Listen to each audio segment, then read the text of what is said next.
I know, I lied. I lied to you, and I lied to Definitely Not a Robot, and I'm sorry. But there's one more.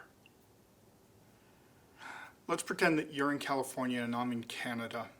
We're about 1,200 miles or 2,000 kilometers apart, and I want to talk to you.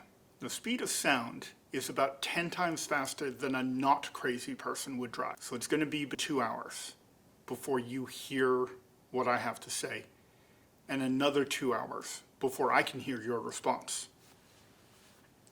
Does that make sense? Perfect sense. Wait, how did that happen so fast? Oh, as a species, we created a global communications network that allows your voice to pop into a wormhole, stop traveling in the normal fashion, and then just pop out of that wormhole anywhere in the world. A wormhole.